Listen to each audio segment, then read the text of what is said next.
Bonjour à tous, on se retrouve pour ce nouvel épisode et aujourd'hui on va réparer mes rollers qui sont un petit peu en pièces détachées. Il y a des pièces qui sont cassées donc on va changer. Je vais vous montrer comment réparer vos rollers facilement, efficacement et c'est tout.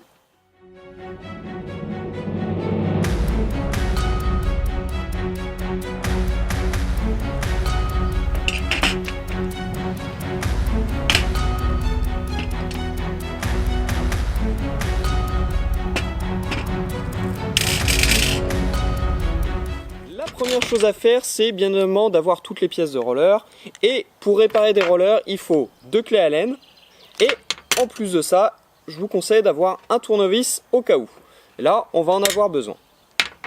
Pour l'entretien, ce que je vous conseille, c'est de resserrer toutes les petites vis qui sont ici, ici, ici, ici. Il y en a un peu partout, à droite, à gauche.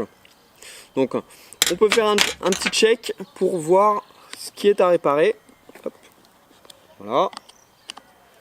On resserre. Dès que vous voyez une petite vis, donc celle-là, vous pouvez voir, elle est mal serrée. Donc, on la resserre.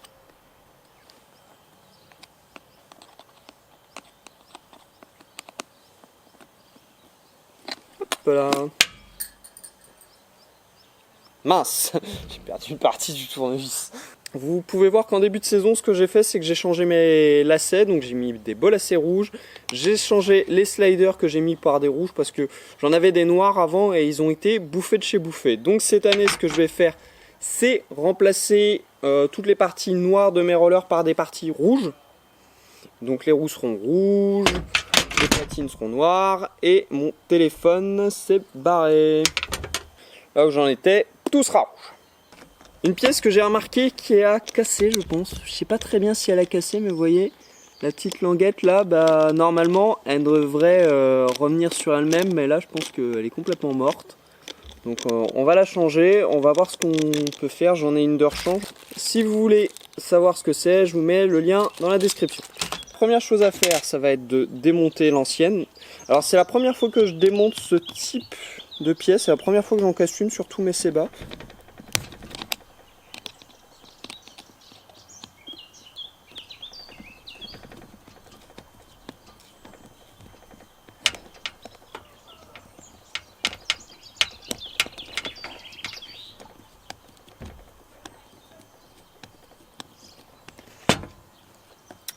Ah, fait chier. Je déteste Seba pour ça. En gros, ce qui se passe, j'arrive pas à l'enlever. Je vais vous montrer. Hop. Là, je sais pas si vous allez bien voir, mais en gros, ce truc-là, ça tourne dans le vide. Parce que la pièce qui est derrière, elle n'est pas fixée. Et là, je vais vous dire, c'est la galère. Bon, je vais essayer de l'enlever. Je vous reprends après. Alors, la décision que j'ai prise pour l'instant, c'est de détacher cette pièce là, si je peux, comme ça on y verra plus clair. C'est en deux pièces et là ça a tout cassé. Donc, et ce qui pose problème, c'est la vis qui est ici, que je ne sais pas comment je vais pouvoir faire. Je pense que je vais aller chercher une clé plate.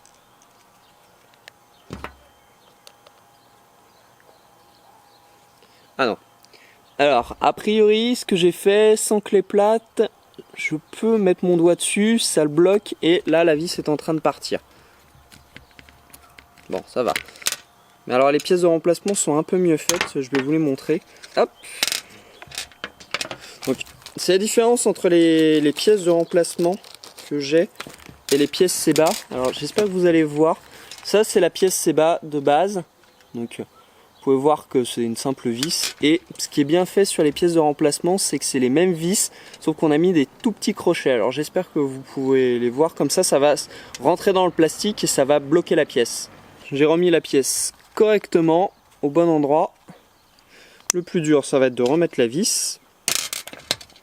Donc on prend la toute petite vis. J'ai l'impression que vous êtes en contre-jour. Attendez, je vous décale. Vous allez mieux voir. Hop là. Donc, c'est là ma partie préférée, c'est là où je m'énerve. Voilà, donc on met la vis en dessous. On prend la nouvelle petite vis, hop là, on va essayer de faire un petit tour, voilà, je vais pas y arriver, donc On essaie de faire un petit tour. Alors j'essaie de vous montrer en même temps, mais c'est pas forcément super facile. Voilà. Donc là j'ai fait un petit tour. Et là, il n'y a plus qu'à resserrer. Alors c'est pas facile de vous parler, de tout refaire, tout remettre. Hop là. Donc là, on resserre.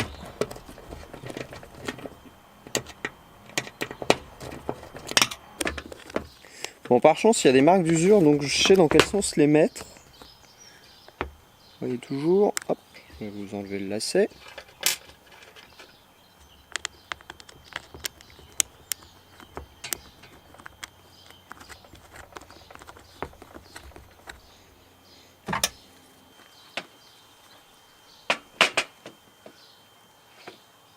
Donc, la nouvelle pièce est en place. Donc maintenant, on va s'attaquer à remettre les platines correctement.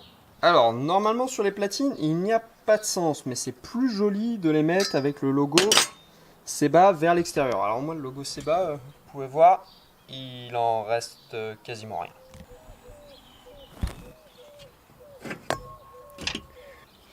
Ici, là, il y a plein de petits trous, donc ça permet de faire le réglage des platines. J'ai déjà fait une vidéo sur le sujet, vous pouvez aller la voir.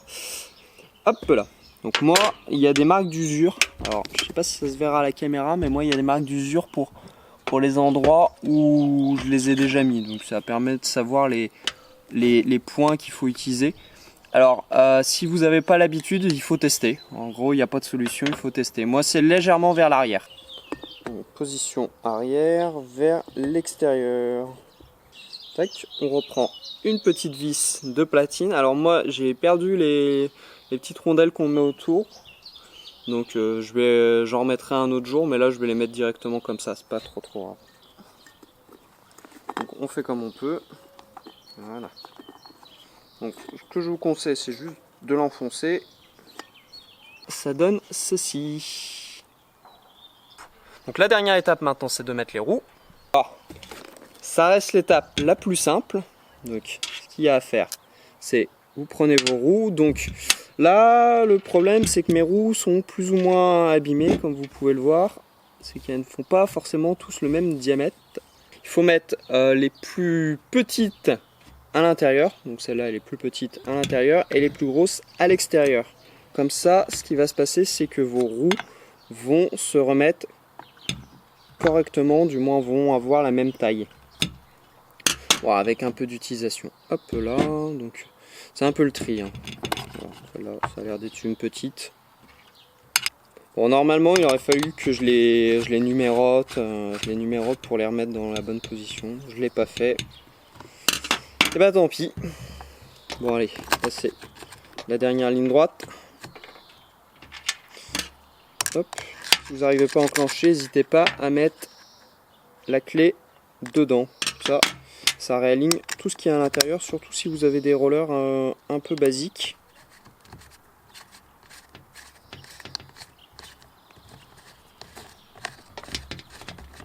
Donc voilà.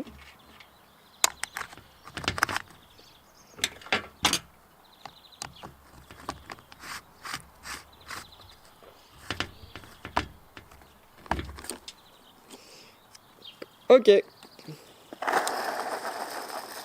Donc voilà, le premier patin est fini, il n'y a plus qu'à faire le deuxième.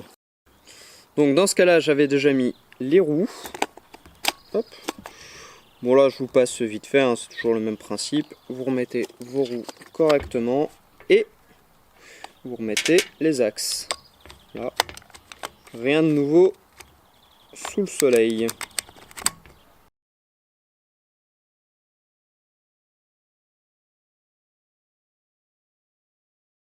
Et la dernière petite astuce, à la fin, il vous reste quelques petites vis, les pièces détachées, donc vous les gardez, ça peut toujours servir au cas où si vous cassez une pièce. Bon bah j'espère que cette petite vidéo vous aura plu, donc mes rollers sont maintenant montés, donc je vais partir aller en faire. Et on se retrouve pour un prochain épisode. Et comme d'hab, si la vidéo vous a plu, n'hésitez pas, le petit pouce bleu qui fait plaisir, on s'abonne. Et on se retrouve très bientôt pour une prochaine vidéo.